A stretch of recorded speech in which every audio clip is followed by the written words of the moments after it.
Good morning, good day, good afternoon, good evening. So, asa mo ron sa kalibutan. Today's video, Huawei P20. Ilis na LCD. Kaya, marakupa naman siya.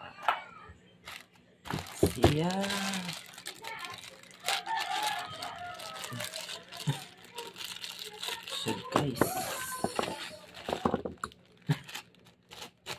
Abot na to ang Shopee. Yan cellphone na sa kuning bata. So mga kabusbus, voice over sa takay para dali-dali ang kuan mahuman eh. Kay taod-taod mo gani siya nahuman sad.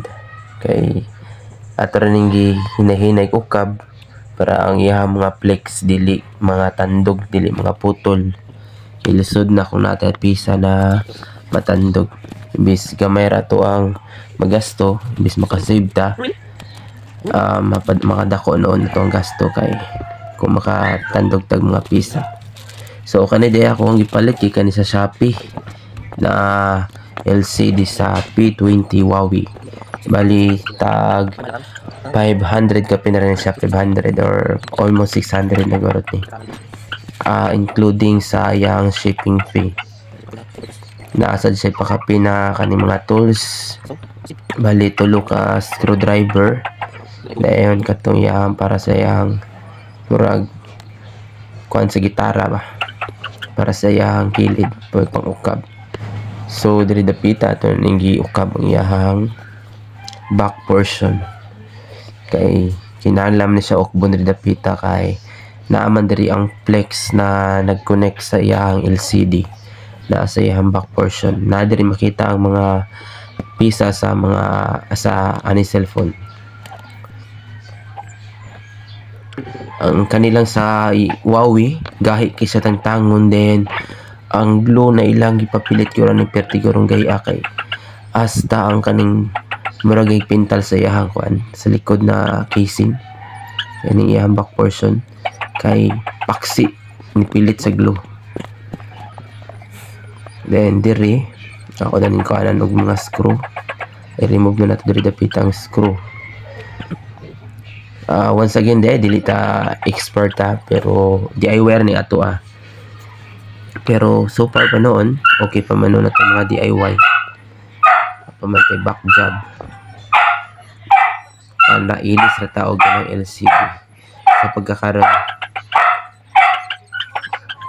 So diri dapit ako ni gitantang iyang bali ni ang nindot niya kuan sa Huawei ang iyang mga pisa kay nagi siya plate na cover and gahi kitang tangon ng iyang mga kuan dyan na cover sad kay samot na dira sa dia back portion dia sa kuan ubos dia ato na black na part sa ubos kay ato na speaker niya kay gahi kay tangon tungod sa iyang glue gahi kay lang magibutang nindot na quality ang glue na gamit nila. Nagkidiri dapita ka ni kitang iyang mga parts. Then flex sa battery diri rin siya.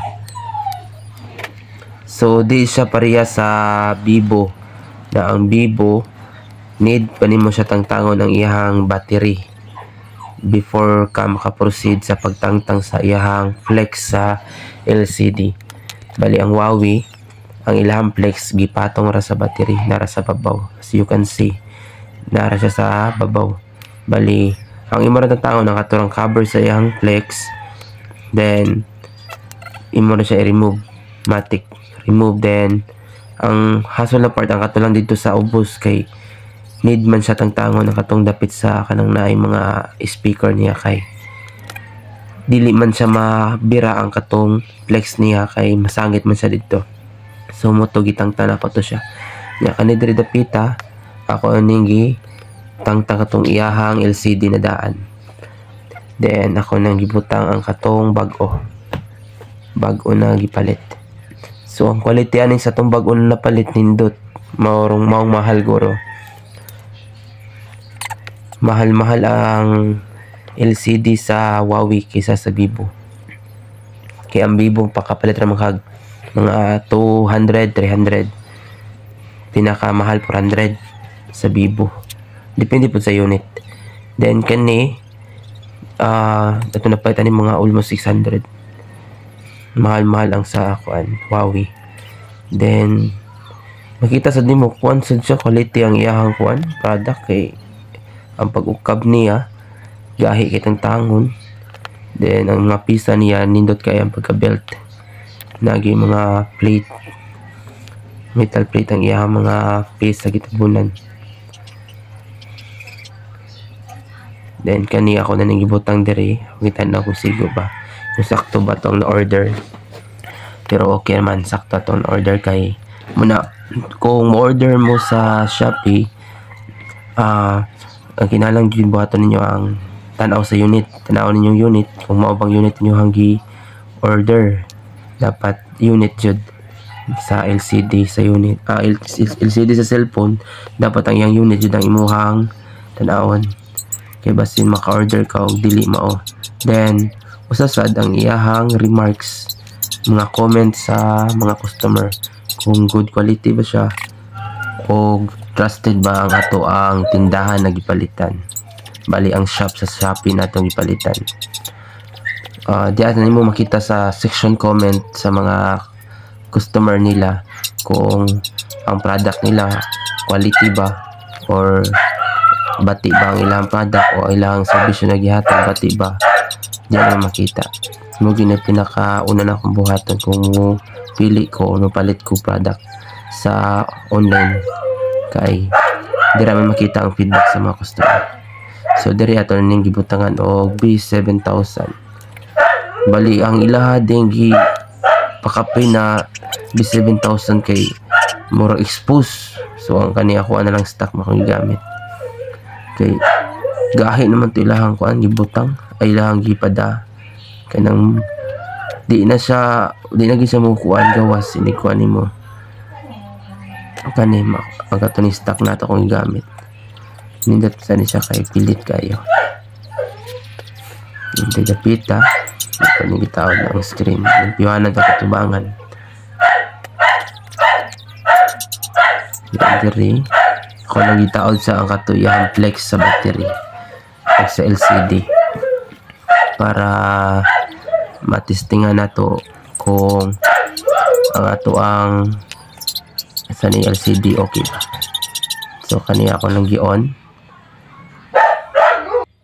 piwanan ka.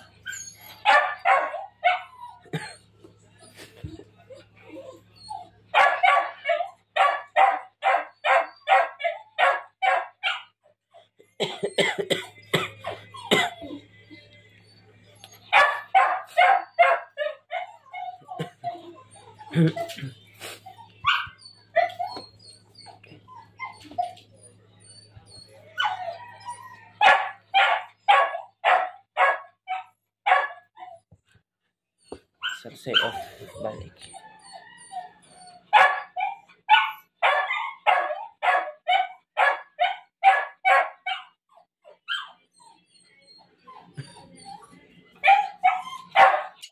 So ato sa i-off kay ato nang ipangtaod ang mga screw. Ipanguli na nato kay ani padong closing na ni. Human na tagtaod sa iyahang LCD bali na baguhan na siya. So inaanara kadali guys. Bali kung adto ka sa mga mayuhay ani dako kay kang gasto, pero kung mag DIY ka dako yung kag save. Ang imo lang jud di lang jud kay nga magdali. Ato di man ni siya ingon na kuan negosyo. Hinahinay lang yun. Basta importante safety ang mga pesa, wala kay matandog. Then kung lang yun dahil natay kuan ron, natay gitawag ron YouTube University. Halos tanang butang na makatunan nimo. Tanaw lang jud ka.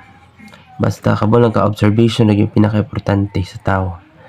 Then kuan kanang si tawag ay nila kanang encourage ba kanang sana kurso basta kurso nada lang jud ka ay gadlock bita nag-ingon na kung di kuno ka mo suway og bag-o unsa ni pag-improve sa imong kinakaugalingon, di ba? Then mo ni ako na nagitaod. Then muna ni. So kuan ra gyud sa mga ganahan, then tan-aw ka sa kuan, order ka sa nara na may online ron, makabarato naman ka sa mga pisa sa mga sa LCD, makabarato ka kay na naman tay online online apps na tay online Shopee, Lazada, na tay online platform na nang makapalit ka og mga product na kanang budiga price, barato ra.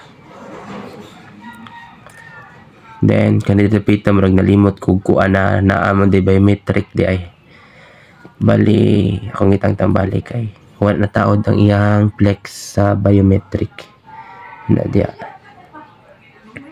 Nahinayon gid mo sa biometric kay gamay kini siya og kanang flex. Pero okay ra gyapon siya kung maputol, pwede na mo gamit. Function na gyapon na to ang cellphone without biometric. Okay na guys, so once again, this is Rodmar, ang inyong kaboss na boss.